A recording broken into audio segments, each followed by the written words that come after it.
Amém? Vamos receber a pastora Vanessa, né? Ela vai trazer a palavra e que o nome do Senhor seja exaltado nesta noite, amém?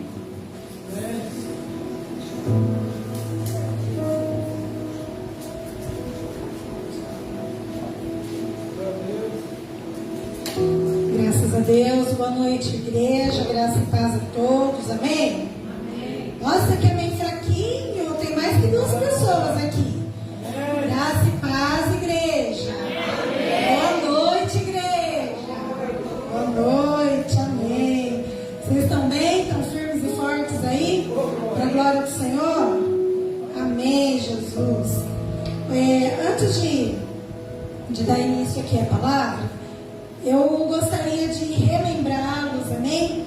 Sobre essa caixinha aqui, ó. Quem já pegou algum papelzinho daqui? Levanta a mão. Mas falta muita gente.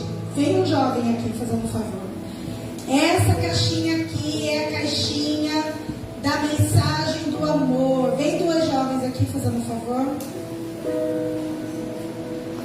A mensagem do amor. Queridos, essas 2 caixinhas aqui estão ali juntamente com a mesinha de vidro, onde vocês fazem os pedidos de vocês num papel, numa folha, para a casa de vocês, propósitos de vocês, para a vida de vocês. Essas 2 caixinhas estão ali perto. Para quê?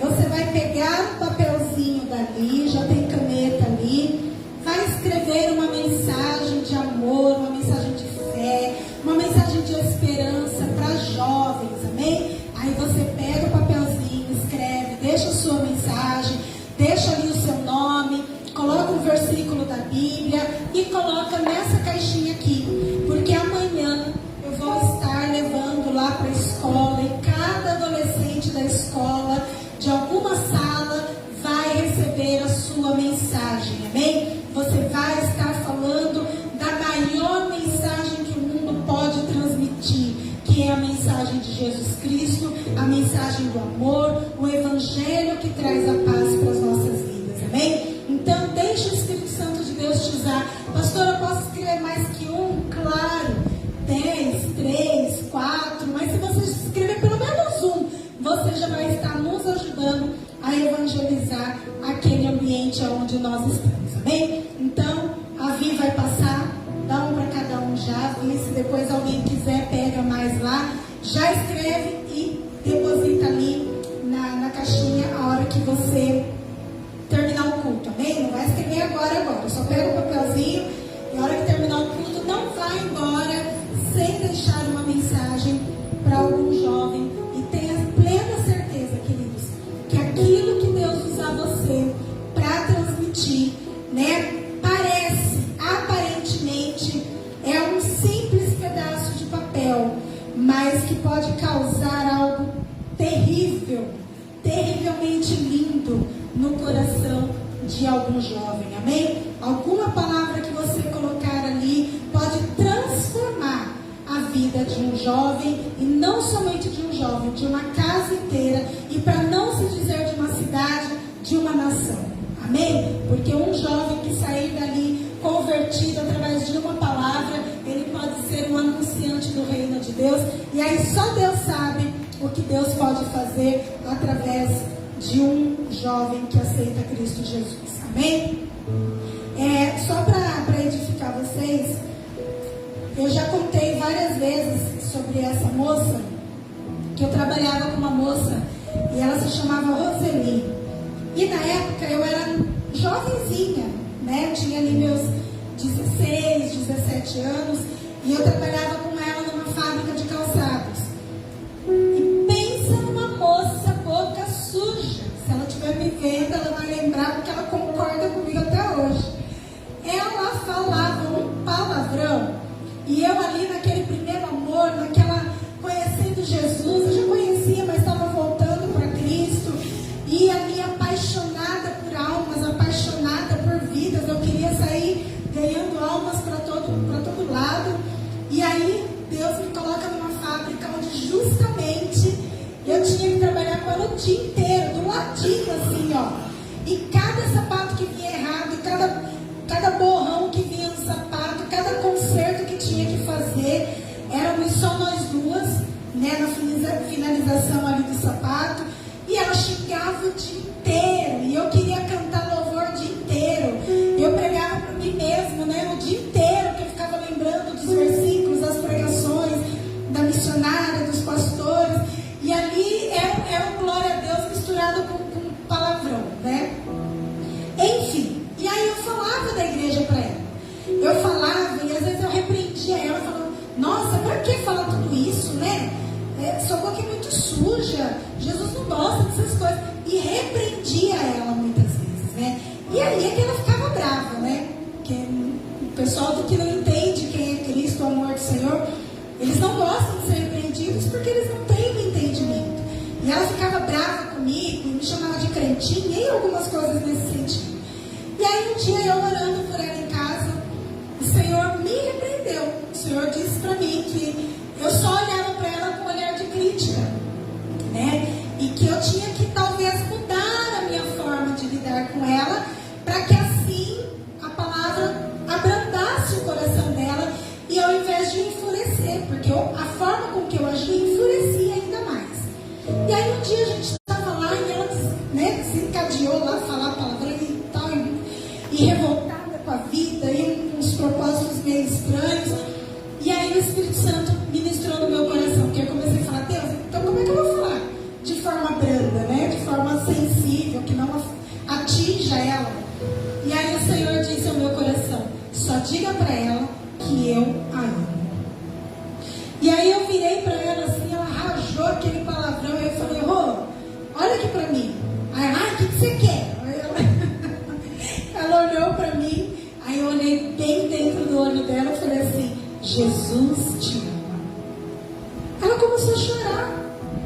E ali eu vi que o Espírito Santo estava mais certo do que eu. Sempre, né, queridos? Sempre.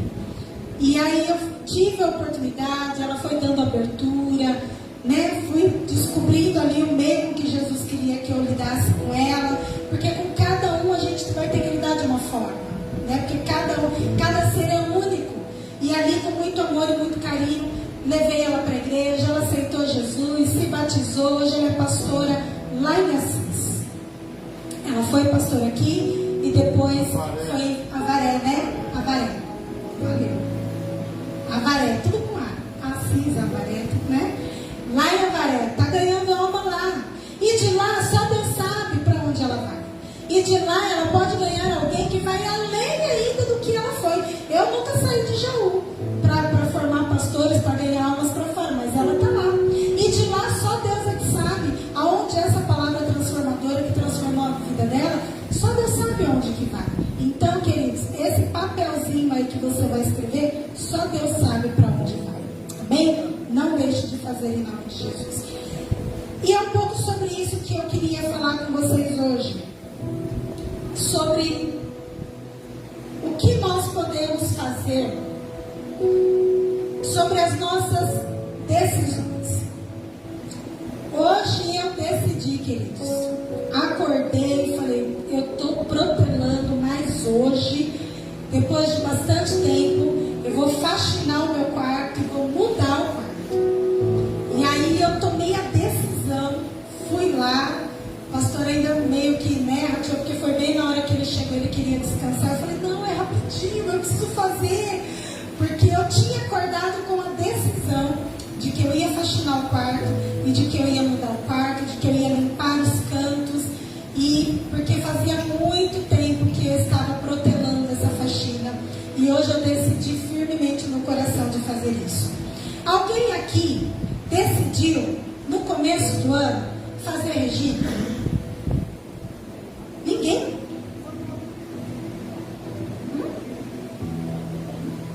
A Léo e a pastora Silvia, só a gente. André, vocês estão com medo de alguém, amor? Alguém decidiu no começo do ano fazer regime? Ou aquela dietinha básica, assim, ó, já aumentou o número aí de gente. Alguém decidiu ir fazer exercício físico? Caminhada?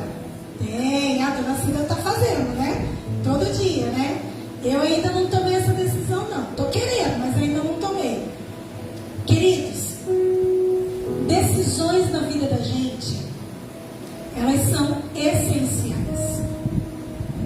Às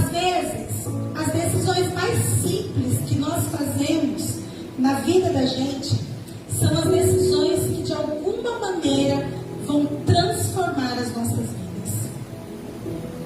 Sejam elas decisões boas ou sejam elas decisões ruins. Ou simplesmente você não decide decidir nada, você já está decidindo que não vai decidir nada, né? Mas o ideal da vida da gente é que a gente tenha propósitos.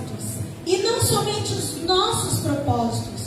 Nós precisamos tomar decisões sobre propósitos, mas além dos nossos propósitos, nós precisamos decidir firmar em nosso coração os propósitos de cumprir os propósitos que estão no coração de Deus. E muitas vezes a gente não consegue tomar decisões simples na nossa vida. Às vezes a gente acorda, como eu já fiz há dias atrás. Hoje eu vou escolher, vou decidir fazer isso. Não faço metade, às vezes, do que eu decidi. Mas você pode compreender comigo que quando você decide firmemente, você faz. Alguém aqui já decidiu alguma coisa na vida, mas chegou no meio do caminho, mudou de ideia e não fez? Eu já. O pastor sempre fala sobre isso aqui. Quantas e quantas vezes a gente não muda de ideia e não muda de opiniões ao longo da vida da gente? É ou não é? E às vezes coisas importantes que a gente tem que fazer, a gente decide fazer, mas acaba não fazendo. E isso muitas vezes traz prejuízos para nós. Por exemplo, quando o jovem precisa estudar para uma prova que vai ter, ele sabe, ela sabe que precisa estudar, acorda decidindo que vai estudar, porém é aquela decisão meia boca, aí acaba não estudando e vai mal na prova. Aí depois a gente fala, né? Não adianta chorar o leite derramado. Depois que tirou 0, depois que tirou 2, depois que tirou meio ponto, aí o que vai fazer? Desespera, né? Como é que chama o negócio lá? De matemática lá que você estava estudando outro dia? Bhaskara, né? Aí fica desesperado. Não, pastor, eu preciso estudar a Bhaskara. O que é Bhaskara, menina? É matemática. Preciso tirar nota. Aí tem que correr atrás do prejuízo. Mas eu quero falar hoje sobre um homem na Bíblia que ele tomou uma decisão, mas ele não tomou uma decisão meia boca, igual nós fazemos muitas vezes. Ele tomou uma decisão firme no seu coração. Abra a palavra do Senhor no livro de Daniel, capítulo 1. Vamos ler a partir do verso 6.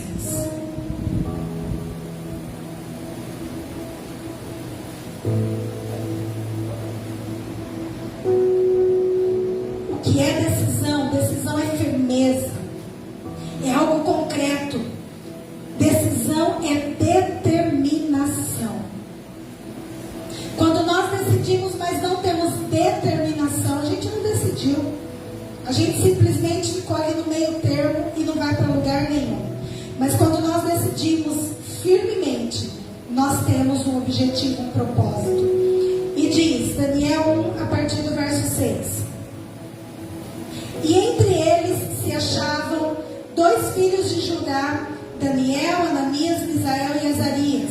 O chefe dos eunucos lhe pôs outros nomes, a saber, a Daniel, o de Beltesazar, a Ananias, o de Sadraque, a Misael, o de Mesaque, e a Azarias, o de Abednego. E olha o que diz o verso 8, Daniel 1:8. E resolveu Daniel firmemente não contaminar-se com as finas iguarias do rei, e nem com o vinho que ele bebia. Então pediu ao chefe dos eunucos que lhes permitisse não contaminar-se. Ora, Deus concedeu a Daniel misericórdia e compreensão da parte do chefe dos eunucos.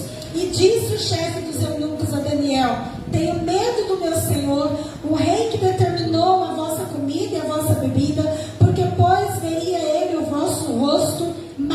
abatido do que o dos outros jovens da vossa idade? Assim, poríeis em perigo a minha cabeça para com o rei. Então disse Daniel ao cozinheiro-chefe, a quem o chefe dos eunucos havia encarregado de cuidar de Daniel, Ananias, Misael e Azarias: experimenta, peço-te, os teus servos 10 dias, e que nos deem legumes a comer e beber água. Então se veja diante de ti a nossa aparência e a dos jovens que comem das finas iguarias do rei, e o segundo vires das iguarias do rei, e segundo vires, ache com os teus servos. Ele atendeu e os experimentou 10 dias, e no fim dos 10 dias a sua aparência era melhor, e estavam eles robustos mais do que os dos outros jovens que comiam as finas iguarias do rei. Amém? Pai querido, no nome de Jesus, nós estamos aqui, Senhor, porque precisamos e queremos ouvir a Tua voz, aprender mais do Senhor, aprender mais com a Tua poderosa palavra. Senhor, nos molde mais um pouco, nos ensine mais um pouco, endireita as nossas veredas mais um pouco, ministra, Senhor Deus, aos nossos corações aquilo que nós precisamos fazer, as decisões das nossas vidas, Senhor, que não sejam decisões torpes, que não sejam as decisões que desagradam o Teu coração, mas que sejam decisões, ó Pai, que nos leve, que nos aproxime e que nos leve a um relacionamento mais lindo e profundo com o Senhor. Aperfeiçoa-nos, Pai querido, fale conosco em nome de Cristo Jesus. Amém e graças a Deus. Nós lemos aqui a passagem de Daniel, queridos. Essa passagem é muito, muito, muito conhecida. Daniel e seus amigos estavam ali em um lugar distante da sua terra.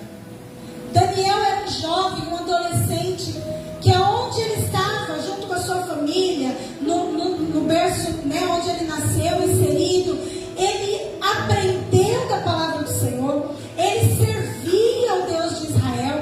Porém, houve um momento em que ele teve que ser tirado da sua parentela, ele teve que ser tirado dos seus, para ser levado a um lugar distante da sua terra, a um lugar distante da sua pátria, aonde ali não se adorava o Senhor dos Exércitos, aonde deuses eram adorados. E ele, naquele lugar, ele foi levado para ser treinado, para ser ensinado a como ser um homem de guerra, como ser um homem trabalhador, como ser um homem ali que exercesse uma função naquele reino onde ele estava inserido. Só que para ele ser inserido em tudo isso, ele precisava estar também inserido nas iguarias daquele reinado onde ele estava vivendo. E quando chega lá, aquele monte de jovens, todos bonitos, jovenzinhos, robustos, os mais inteligentes, os mais bonitos, os mais formosos, é que foi escolhido pelo rei para ser treinado em prol do reinado dele, para serem escravos ali, como, né, nós podemos ler mais para frente, para trabalhar ali no reinado dele. E aí, chegando lá, é apresentado para eles um grande banquete, aonde o próprio rei, o próprio líder daquele reinado, daquela nação, é que escolheu a dedo, vamos dizer assim, o que aqueles jovens iam comer, o que aqueles jovens iam beber, os vinhos mais finos, as iguarias do reino, os manjares, né, as carnes, tudo que era servido naquele banquete, tudo que era servido nas refeições, tinha um propósito, o propósito de fazer com que aqueles jovens fossem bem servidos para servir o seu rei. Só que aquelas iguarias, elas custavam um preço. Aquelas iguarias custavam você se render à vontade de um rei que se rendia à adoração a deuses, que ofereciam esses manjares a deuses, que ofereciam tudo que estava sendo, né, proposto ali a deuses estranhos, no qual Daniel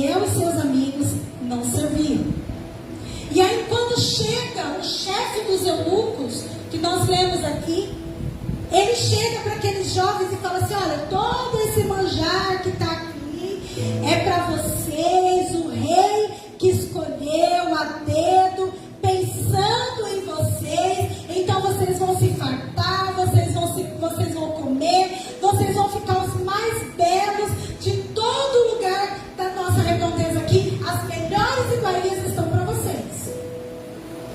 Daniel, que não era bobo nem nada, e que também era servo de Deus, que tinha o discernimento do que a palavra ministrava ao seu coração, ele olhou aquele manjar e ele disse: eu não vou fazer parte disso, eu não vou me contaminar.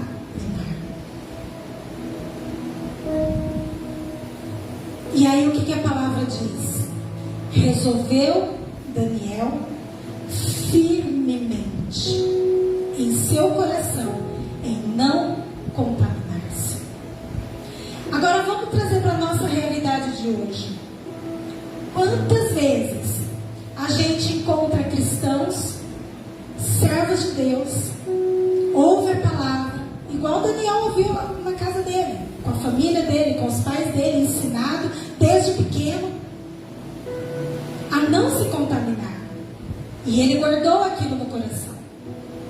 Mas quantas vezes na nossa realidade de hoje, diante dos nossos olhos estão sendo ofertados iguarias, manjares, uma mesa farta, lugares fartos, lugares que aparentemente não tem mal nenhum, não tem problema nenhum. Afinal de contas, pastora, são coisas que são temporárias, são coisas que não vão me fazer mal. Talvez se Daniel comesse aquelas iguarias, talvez não faria mal para eles, mas ele entendia que não fazia parte dos propósitos de Deus e ele resolveu não se contaminar. Mas hoje, nós olhando ao nosso redor, nós vemos muitas vezes uma igreja fraca. Pastora, fraca. Uma igreja que decide servir a Deus, mas não firmemente. Uma igreja que decide não se contaminar com o mundo, mas não firmemente. Uma igreja que não quer os manjares que essa terra oferece, mas não firmemente. Uma igreja que quer ora cantar louvores, estou decidido, mas não firmemente. A hora que menos se espera está cantando funk, coisa do mundo. Uma igreja que decide amar a Deus sobre todas as coisas, mas na hora do vamos ver, na hora de realmente mostrar a prova para o que veio nessa terra, de ser diferente, fazer a diferença, escolhas diferentes, decisão diferente, firmemente em seu coração, na hora que é posto a prova, fica com medo, fica com vergonha. Eu falar no meu emprego ou na minha faculdade que eu sou crente, mas vão caçoar de mim. Vão dizer que eu sou trouxa, que eu sou isso ou que eu sou aquilo. Vão dizer que fizeram lavagem cerebral na minha cabeça. Queridos, se nós não decidirmos como igreja do Senhor, nesse tempo, para essa época, se nós não decidirmos firmemente em nosso coração servir somente a Deus, nós estamos fadados ao inferno. E isso é forte. E isso não é só forte, isso é verdadeiro. Eu não vou citar nomes, não quero aqui criar tumulto, eu quero só que você traga essa reflexão. Quantos crentes você não viram aí festejando o carnaval? Manjares. Quantos crentes você não vê se prostituindo? Manjares. Quantos jovens você não vê? Ora está na igreja, ora está no mundo, ora está na igreja, ora está no mundo, porque decide, mas não decide firmemente. A hora que é proposto algo, fraqueja.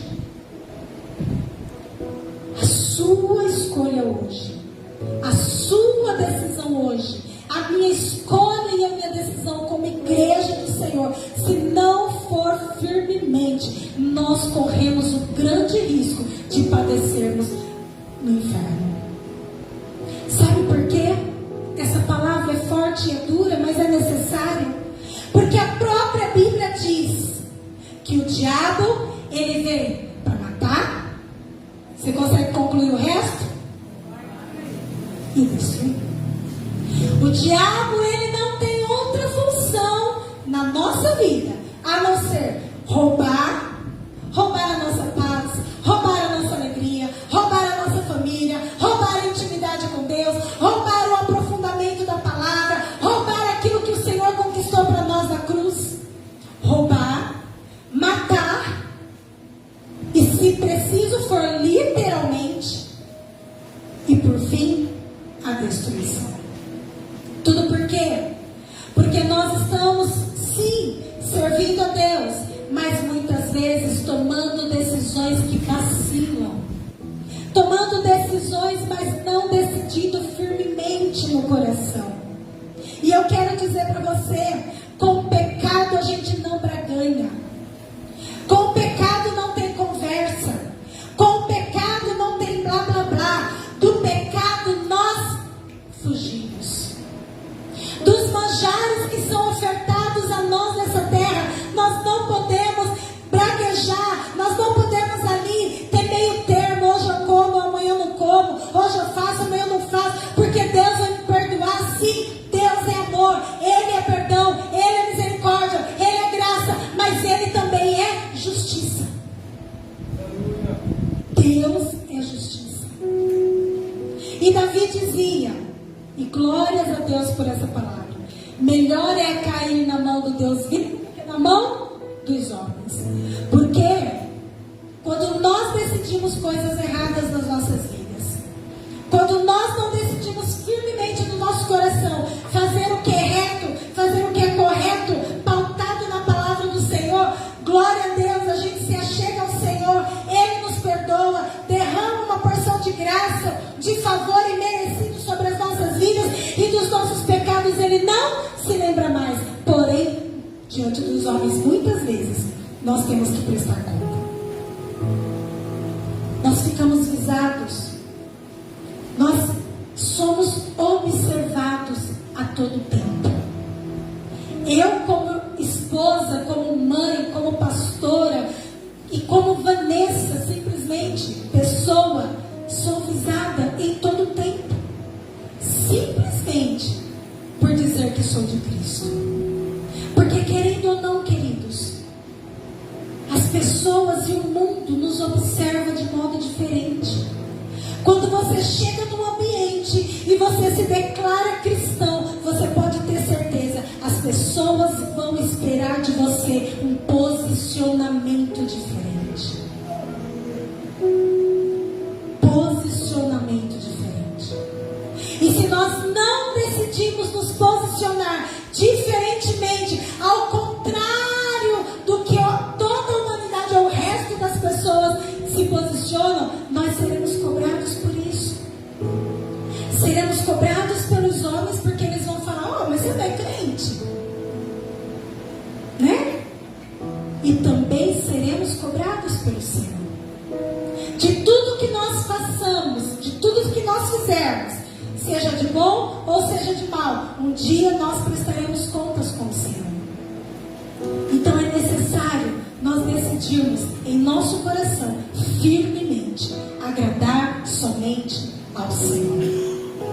Outro jovem que eu quero expor aqui, abre a palavra do Senhor no livro de Gênesis,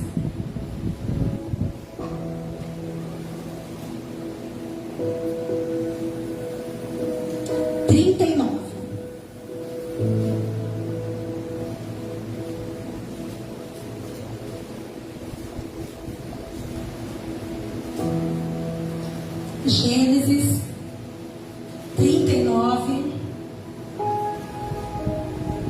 a partir do verso 6, diz assim: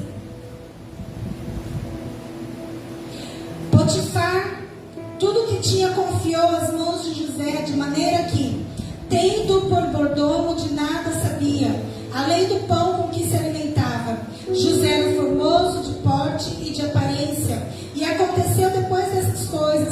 a mulher de seu senhor pôs os olhos em José. Ele disse: deita-te comigo. E ele, porém, recusou e disse à mulher do seu senhor: tem-me por mordomo do meu senhor, e não sabe que há em casa, pois tudo o que tem me passou ele as minhas mãos, e ele não é maior do que eu nesta casa, e nenhuma coisa me vedou senão a ti, porque és sua mulher. Como, pois, cometeria eu tamanha maldade e pecaria contra Deus?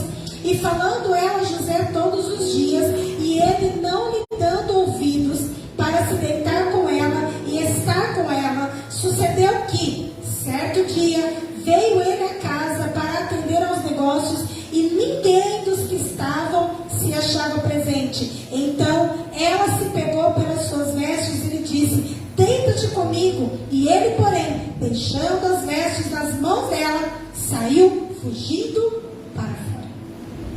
Eu gosto muito dessa passagem, porque todas as vezes que eu preciso tomar decisões referentes ao reino e referentes à minha própria pessoa, eu lembro de José. Eu falo assim: eu não posso dar desculpas para não fazer o que é certo.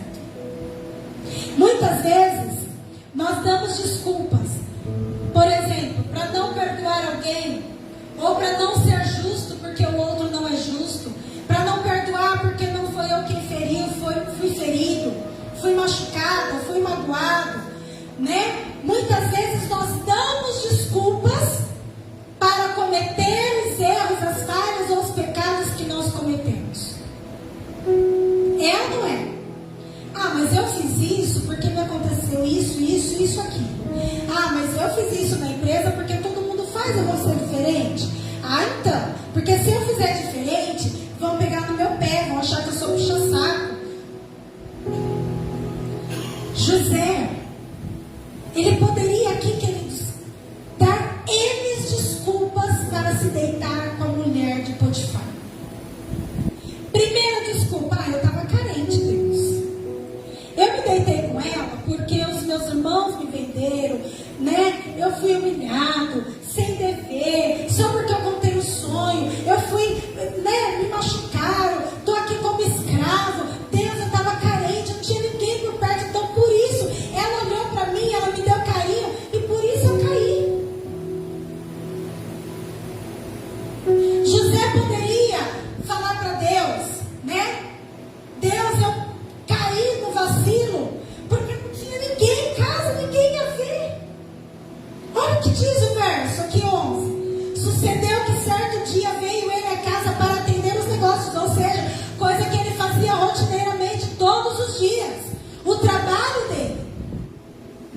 E ninguém dos que se achavam estava presente na casa. Ou seja, a mulher de Potifar, que era uma, vamos concordar aqui, uma endemoniada, enviada do capeta, né, que já olhava para Daniel, para José, que já fazia propostas para ele, falou: hoje é o dia perfeito, hoje ele vai ceder, porque além de tudo, não tem ninguém em casa, não tem ninguém olhando, vai ficar em segredo, só eu e ele, né? Vai dar certo. Eu acredito que ela se perfumou toda, né? Se produziu, igual toda mulher quando quer conquistar um varão aí, né? Aleluia! Acredito eu que ela deve ter feito isso. Ela já era bonita, já era mulher do Potifar, do chefão. Acredito eu que ela deve ter feito isso. Não, hoje ele não me escapa. Das outras vezes eu caprichei, hoje eu vou caprichar ainda mais. A hora que Josézinho chegou ali, ô Zezinho, que dó do José. A hora que ele olhou para aquela mulher, ô tentação. Eu vou fazer uma pergunta só para os homens, tá? As mulheres estão com os ouvidos. Os homens da casa, como bons homens que vocês são, varões de Deus, seja sincero comigo. Será que José não sentiu desejo por ela? Ela estava desejosa, porque a Bíblia é clara que há muito tempo ela já olhava para ele. Mas será que